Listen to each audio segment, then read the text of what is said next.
Hey, this is Robert Terrell, aka Anomaly, back for another video, guys. This is actually my first Q&A session that I'm going to be doing. This is going to be part 1 of 2, as I had an overwhelming amount of questions, which I appreciate you guys, everyone, for participating. Some of the questions were just a lot more in-depth, thought-provoking, and complex than I had initially anticipated. So I really educational platform primarily for newer collectors. If you're a veteran collector such as myself, meaning you've been in the hobby for at least 5 years or more, this is kind of like beating a dead horse per se, but you know, sometimes you can always get something. The fact that I don't post a lot of pictures on social media, I'm not a big fan of Instagram or Facebook. The only other platform that I use is YouTube, that I've had for many years now. I've built a pretty, sizable platform on that. So if you haven't seen my videos, you probably don't know who I am, even though I've been in the hobby and for quite some time, and I've built, the collection that I have. I collect primarily horror. I'm the only collector that I know of that does that. There could be others. Again, the reason why I'm doing this video is because we haven't had a Q&A since at least 2 years, since Joe did one, and that was his first one, I believe, or second one.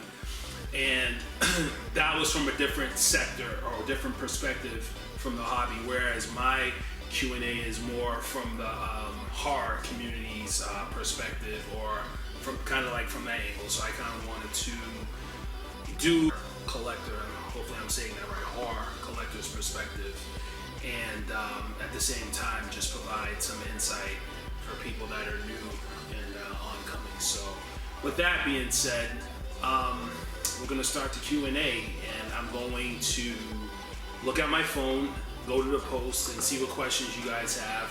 The only time I've really seen the questions is when I was responding and thanking people for submitting questions, but authentic as possible and give my genuine responses and reactions, so I didn't do any further research or any other follow-up. This is all off the top of my dome, top of my head. And if I hobby, there's people that's been in this hobby a lot longer than me. Shout out to Magnus, Joe Biz, Paul Manzi, Victor. All these guys have been in the hobby a lot longer than me, and are the real OGs. So I've been in the hobby for quite some time myself, and you pick up a thing here or there, and I'm passionate about this stuff. So I'll just give my 2 cents in what I feel. All right, guys, so with that being said, let's start. Let's get it cracking. So let's go to the Facebook and see what we got here. Probably should have had this loaded before I even started this, but got the post loaded up, guys. And let's see what we got here. So many of you guys participated in this. So the first question I have here, and sorry if I butcher anyone's name, I'm just not good at pronouncing people's names, and I'm awful at remembering people's names on top of that. So Darren Whitehead, what are the top 3 horror figures that everyone's custom collection should have or needs? And that's a good question, and a very difficult question to answer, because there's so many horror characters out here. What a lot of people don't know, before I even answer this question, I've always told my mentor this, you know who you are.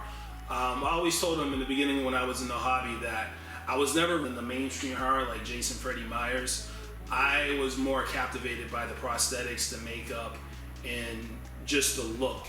And then on top of the movie, if it was a good movie or something that I liked.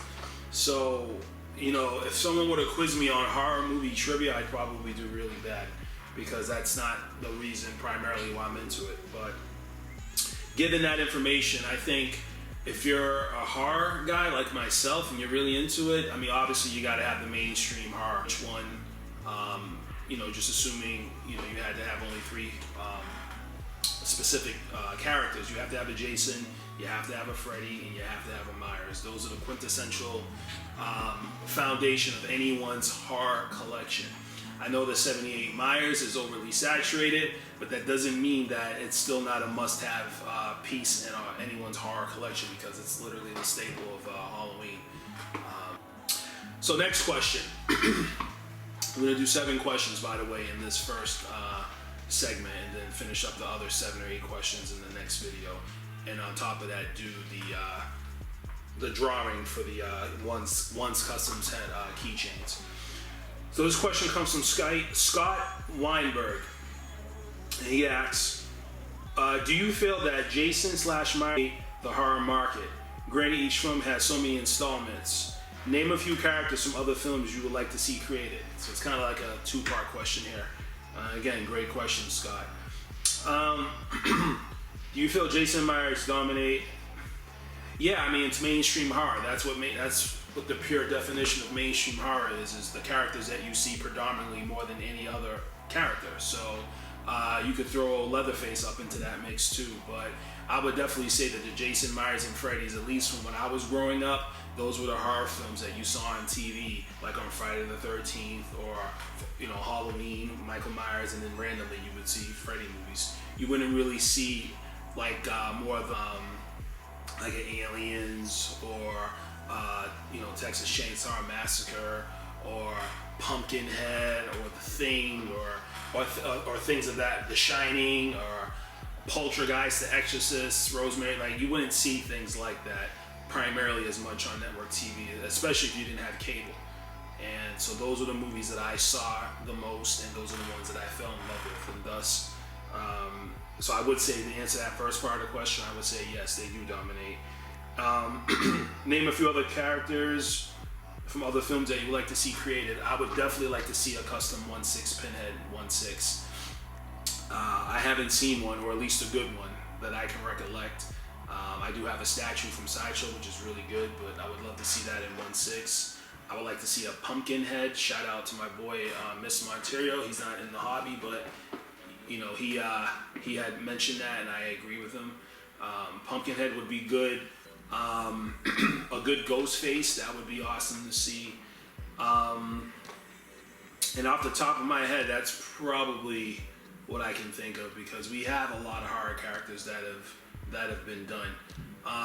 Maybe we could see some other variants of the lady version, or another Pretty Woman, but again, we've had that. But for the most part, it would be great to see a Pumpkinhead or a maybe a 1/6 alien figure, which would be very complex, but with 3D printing, I guess you could pull that off. Say to that, Scott. So hopefully that answers your question in that regard. Again, great question. And we have another question from Scott Weinberg.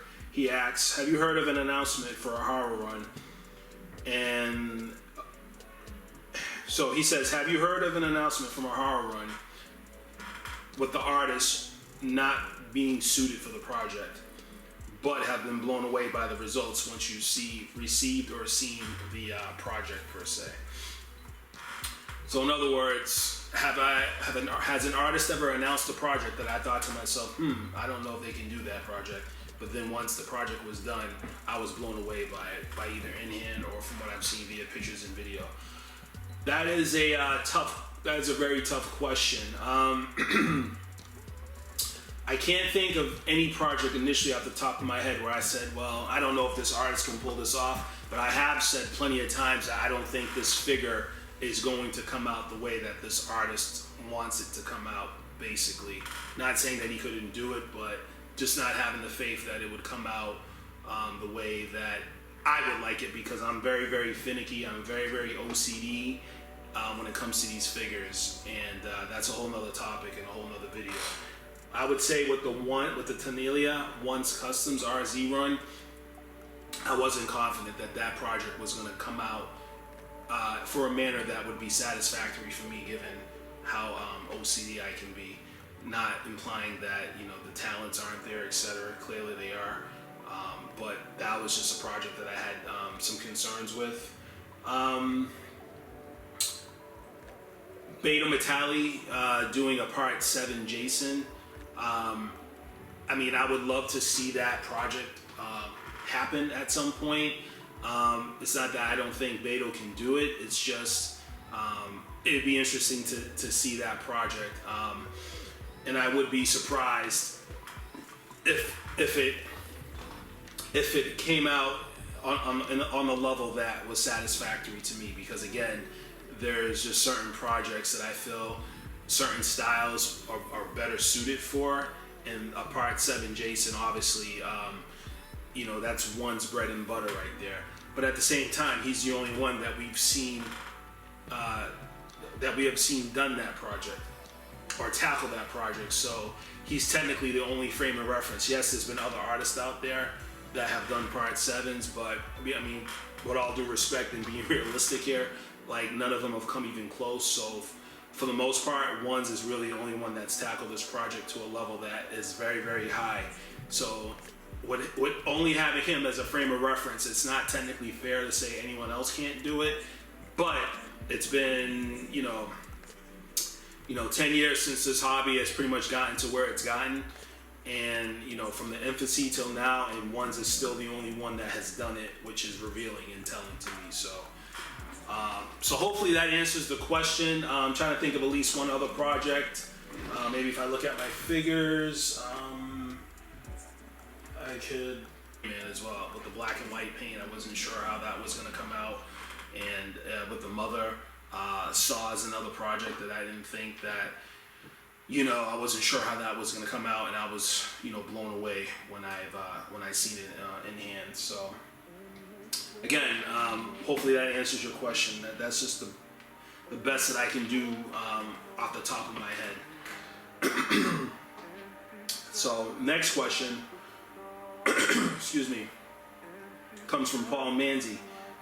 Shout out, Distress Labs. People often are confused why things are priced how they are, and I think a good question / segment would be, why are things priced the way they are?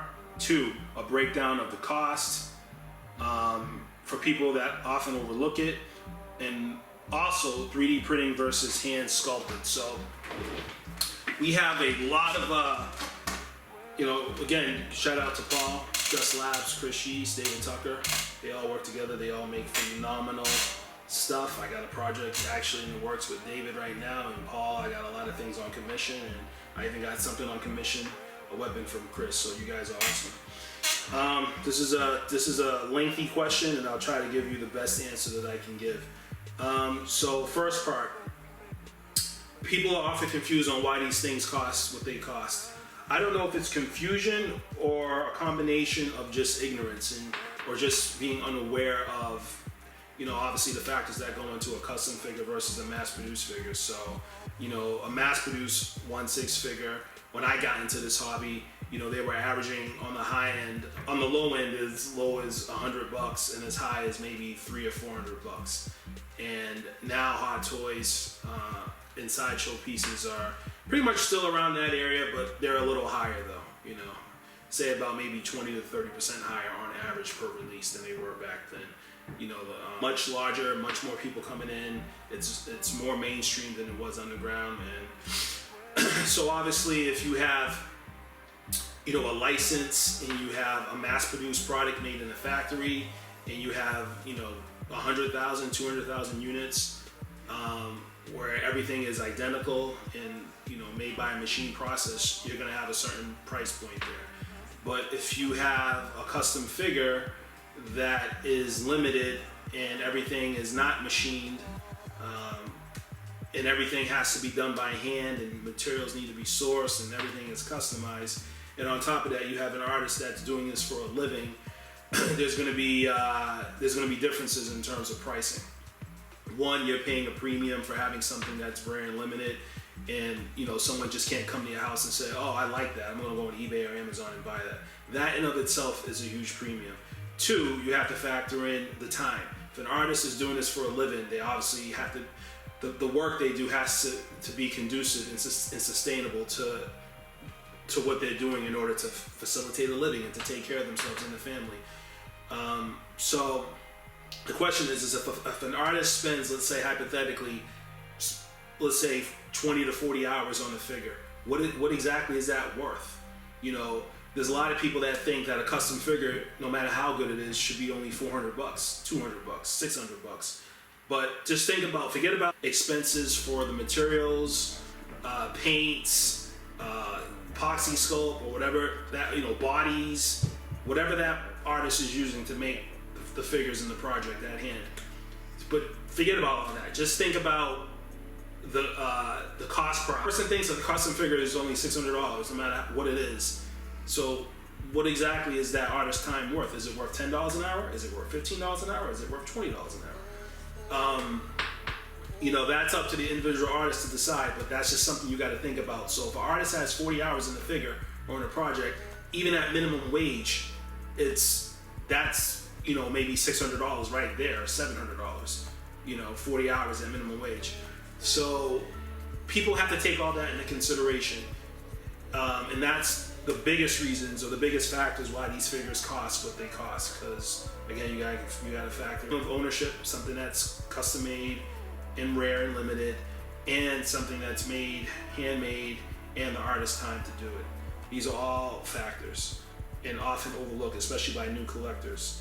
When I first got into the hobby, it was a little shocker. It was a shocker to me as well, but I quickly caught on to the reason why these things were the money that they were. So hopefully that answers the first part of your question, Paul. And it says a breakdown of the cost, which I just did for people that overlook it. Also, 3D printing versus hand sculpted. Versus 3D printed. I think 3D printing has its uses, especially for accessories and maybe even like weapons and stuff of that nature, depending on what it is.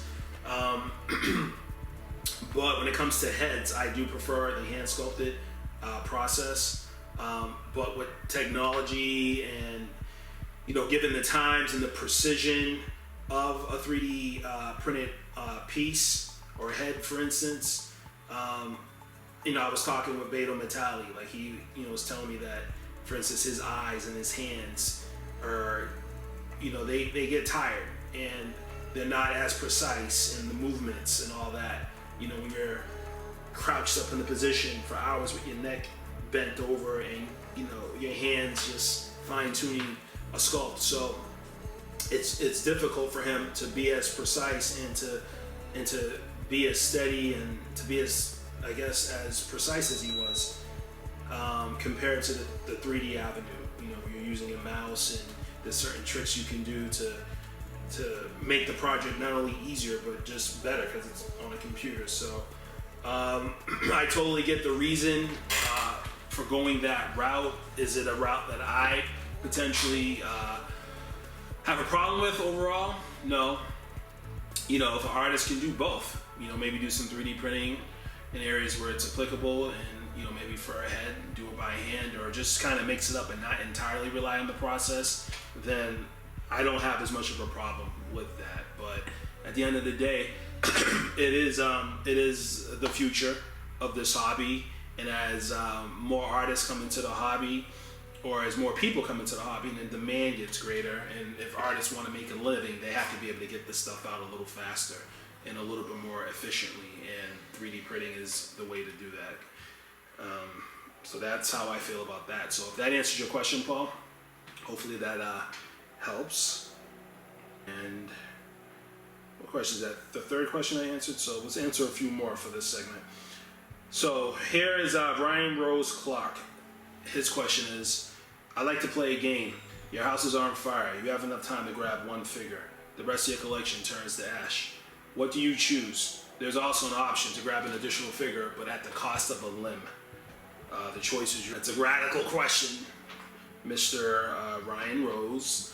But in all seriousness, if I had a fire and I can grab one or two figures, and only one or two, I'd probably be grabbing the Part 7 right here. And, damn, that's a really tough question. Probably the Part 3 Jason.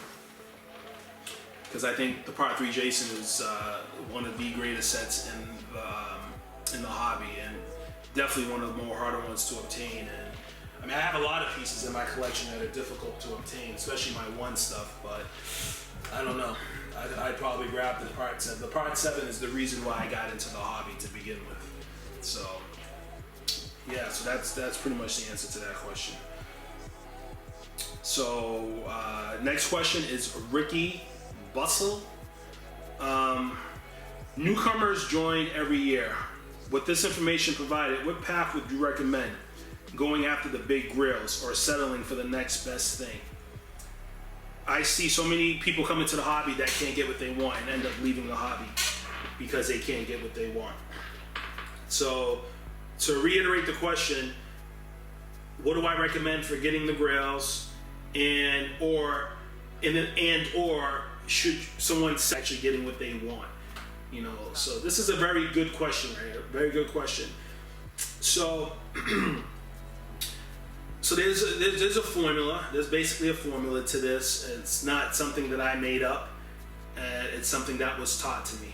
And again, the reason why I'm doing this question and answer segment is to provide education, because when I got into the hobby, I was fortunate enough to have someone mentor me and basically hold me by the hand and teach me every aspect of the hobby. I was busy. I was a new nurse learning a new career, and I have kids, and I just didn't have time to go on the forums, and I didn't have time to interact with Facebook to that degree. So I was fortunate enough to have someone teach me the ropes.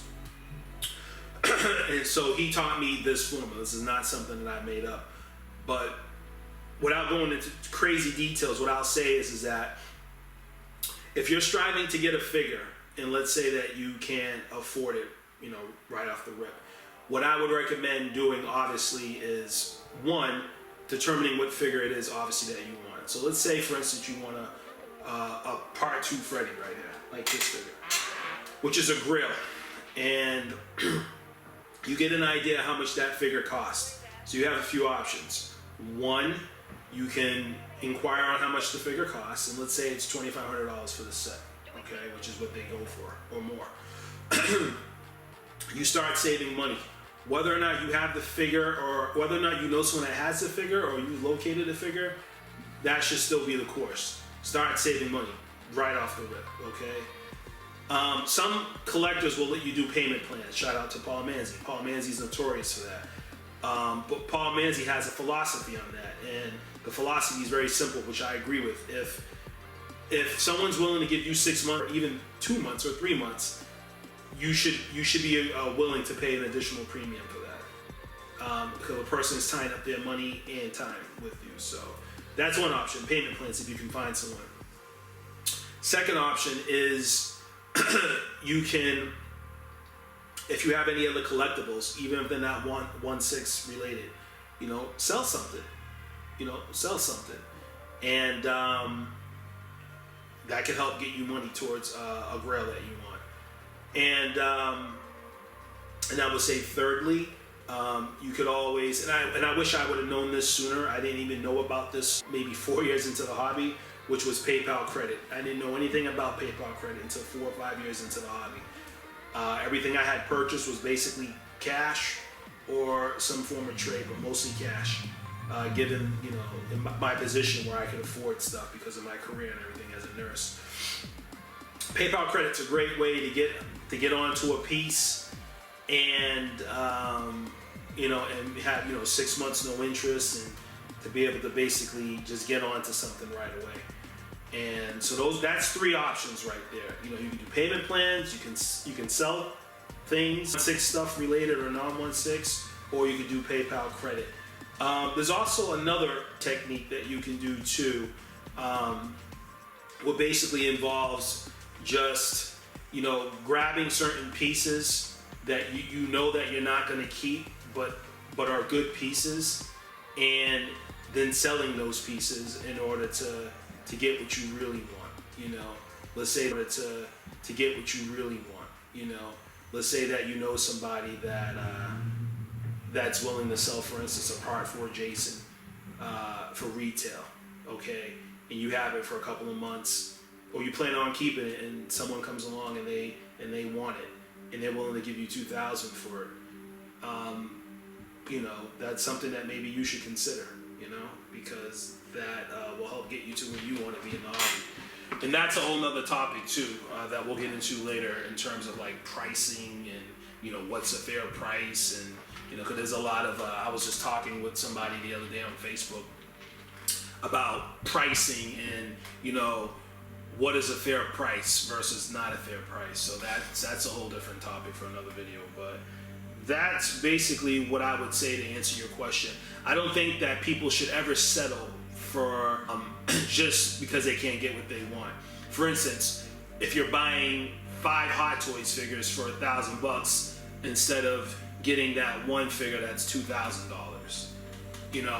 I don't believe in that. Again, unless you know what you're doing and you're maximizing resale, which is not a problem. That's what we all do at the end of the day. If you're into coins, or for as low as you can, to try to sell as high as you can, especially if it's limited items. And the 1/6 hobby should be no different as far as I'm concerned. So that answers that question right there. And I think I'm gonna answer maybe 1 or more 2 questions and save the rest for the next video. Saul Gomez asks, the addiction of acquiring high-end grills versus putting oneself in financial hardships. What are some alternatives for people looking for budget versions or even collaborative efforts to put a piece together at a more affordable cost? Okay. Saul Gomez, this is another great question, and kind of taps into what I was just talking about prior. I don't think anyone should be putting themselves in financial hardships for any hobby or for any reason that matters, especially if you have a family. The reality is that the 1/6 hobby is very expensive. It's just not for everybody.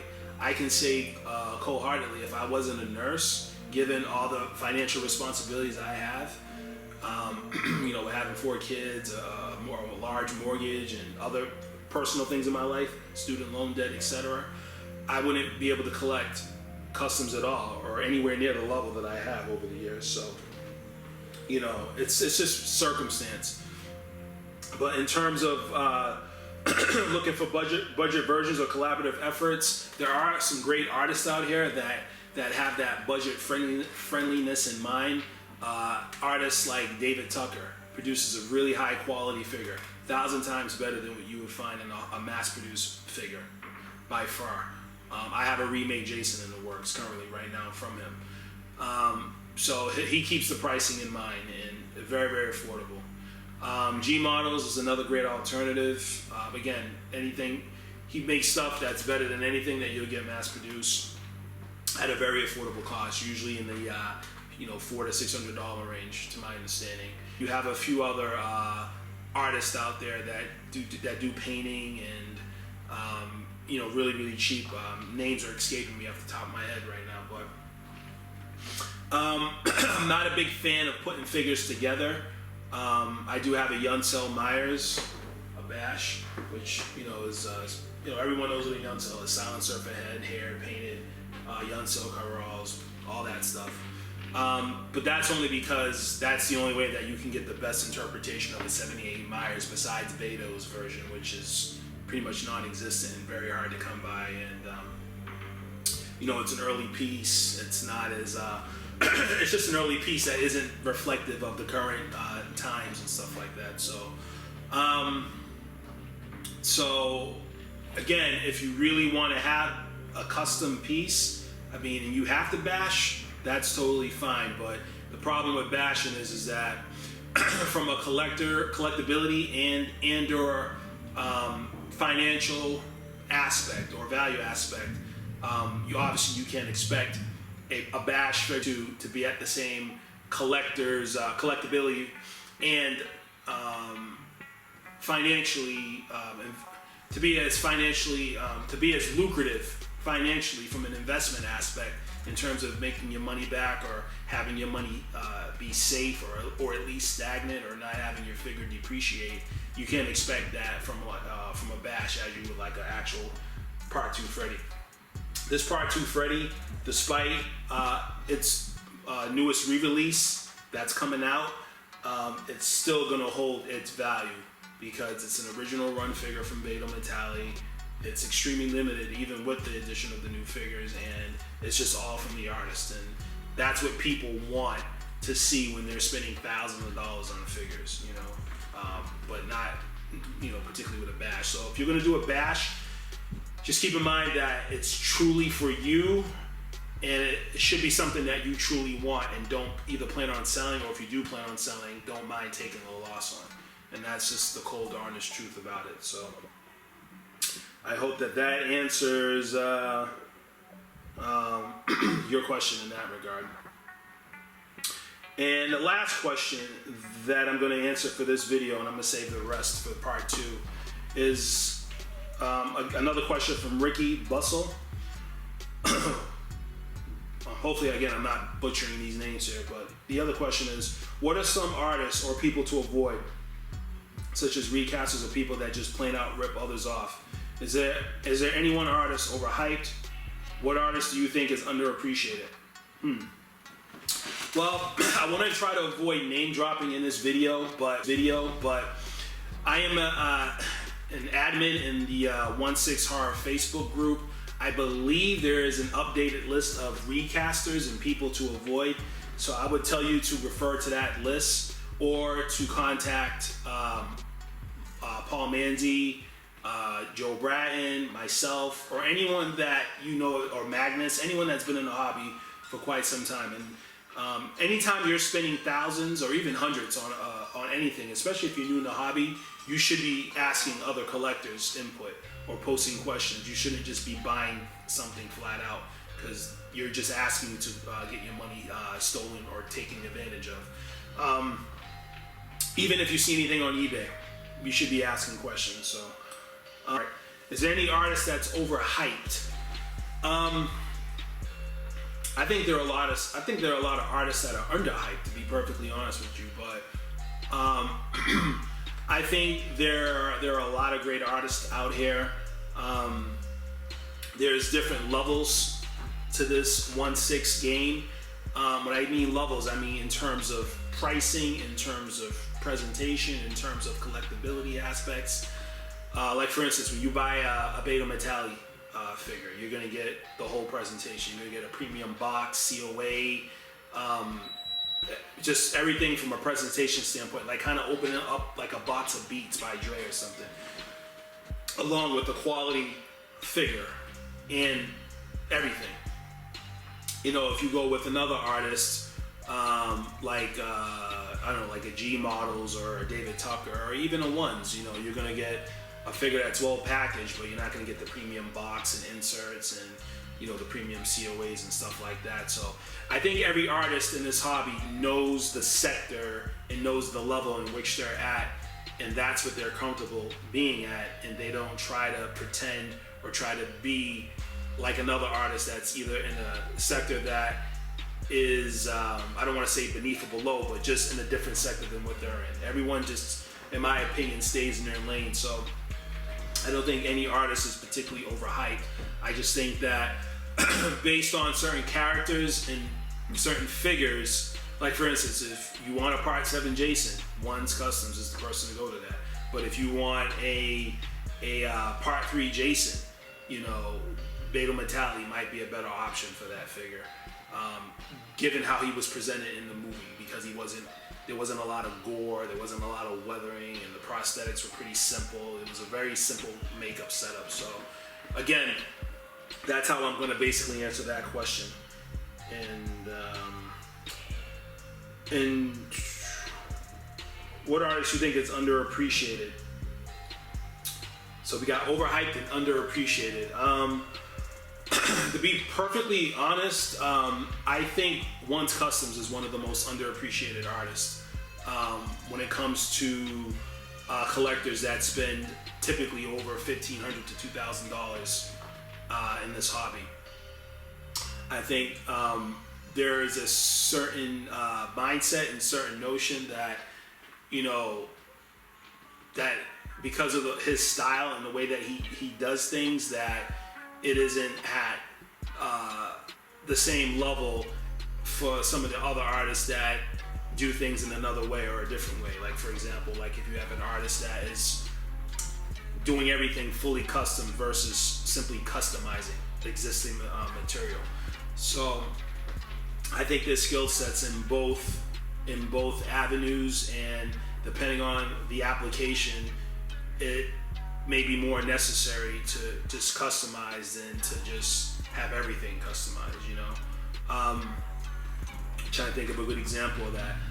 Like, for example, boots. You know, I like boots with real laces, so is it a little aspect to fully sculpt boots when there are real boots that you can buy with laces that do the trick, especially when you weather them and customize them and stuff of that nature. Or complex things like for instance, a Part 6 Jason utility belt. Like, that's probably not the easiest thing to make and takes a lot of craftsmanship, but if that's something you can get from a that's existing already and you can just simply modify it to make it your own, why not? So but to answer that question, that's what I would say. So with that being said, guys, this is going to conclude the first question and answer segment. I hope that I provided clear answers, and these are definitely honest answers. Like I said, you know, I just started reading questions off the phone. I didn't really prepare for this or even talk to anybody to get insight. It's just I want to give you guys a genuine take on these questions and how I see things. So with that being said, stay tuned for part 2, and in part 2 I'm going to do the drawing for the keychain. So hope you guys come by and stay for that and see that. The next set of questions will be just as interesting, if not more interesting. So with that being said, I will talk to you guys in a little bit. All right, 1.